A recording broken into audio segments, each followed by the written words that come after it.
This game is the first installment of a very strong and beloved series of city/island builder games, released in 1998 in Europe and 2 years later in North America by the Austrian development studio Max Design. They were known for a wide variety of business simulation games in the early 90s, like 1869 Hard dem Wilf or something like that, and also the game Old Timer.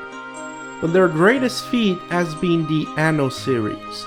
They have worked on the first 2 titles, which have been their greatest success by far, but shortly after the development studio has disbanded. Nevertheless, they are still the most significant studio from Austria to this day. Anno 1602, also known as 1602 AD in America, because us North American clearly cannot understand Anno followed by 4-digit string, is denoting a specific year. Clearly, the development team was advised most likely to add the suffix Anno Domini AD to clarify this for us. I have to see to the series that even though it has been a rough ride with multiple development and publishing companies, the spirit of the original title was preserved well enough, so I'll drop off the titling of the series as this is not the main focus of the series and pinpoint a year specifically. In this case, 1602. Why this 1602? I will make the assumption that it is more about the golden age of colonization than 1602 specifically, but I think the introduction gives us a better insight. In spite of all our fears to the contrary, after a long and hard journey, fate rewarded us with a beautiful patch of earth to call our own. Relentless hard work, using all of the resources at our command, soon rewarded us with a flourishing economy and a tranquil, growing town. Peace and harmony graced our magnificent new homeland, creating an oasis of peaceful, quiet coexistence. Until the day power-hungry men in a nearby land heard of our happiness and prosperity and became consumed with jealousy.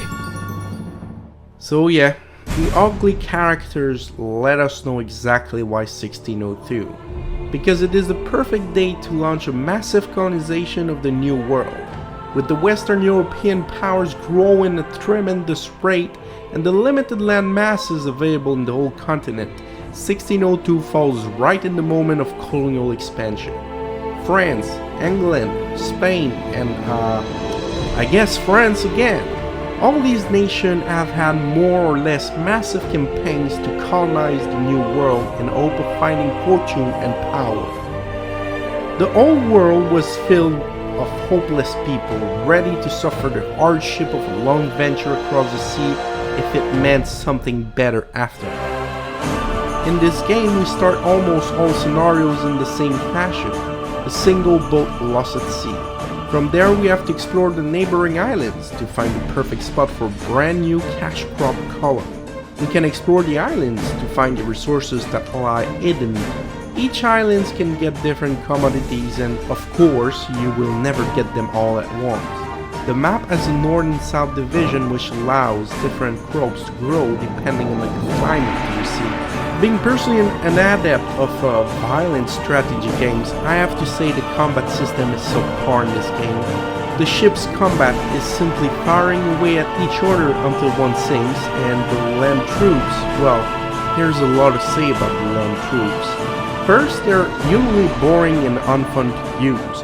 The system is archaic and appears to not have been tested with too much care.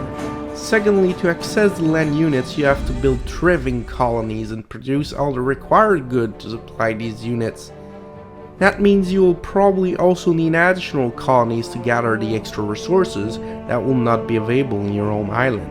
Thirdly, if you are playing the camping scenarios as probably most people did, you will only meet these units after half a dozen missions or so, which basically means you already sunk in way too many hours in the game, so after all this build up and anticipation you get that.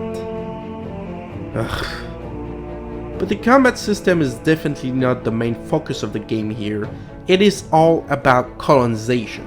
You get a free charter and you are to launch an expedition to build from the ground up the way you want. Your first ship starts with some basic commodities to build up the backbone of your island. Forester huts for the woodcutters and hunting huts for the hunters. You'll need to scrap by to build up your blossoming community.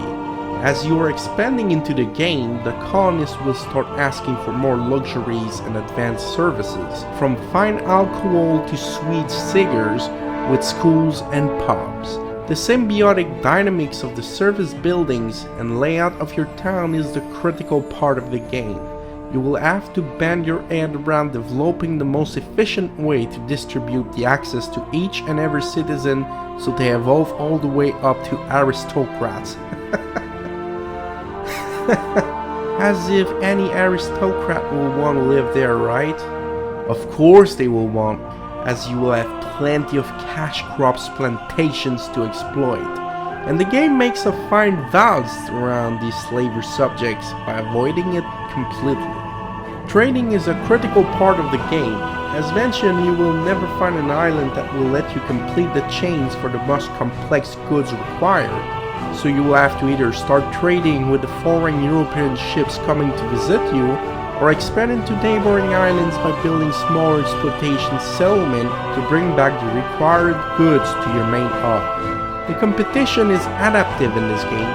They will always stay around your own development level, as so they will never rush a large military to destroy you unless you try it yourself. It is quite a change of pace for the game, as unlike most strategy games out there, you never have a feeling of impending doom looming over your head all the time. The AI system being that comprehensive will also let you colonize the islands at your own rhythm, as so you will never be facing with fully built world while you're still trying to get your first sheep farm running. Anno 1602 has a peculiar charm of its own. The game captures the historical feeling very well, and with the supplement of the audio, the music, and the sound effects, we do get a nice feeling, a nice beautiful touch agreementing the game.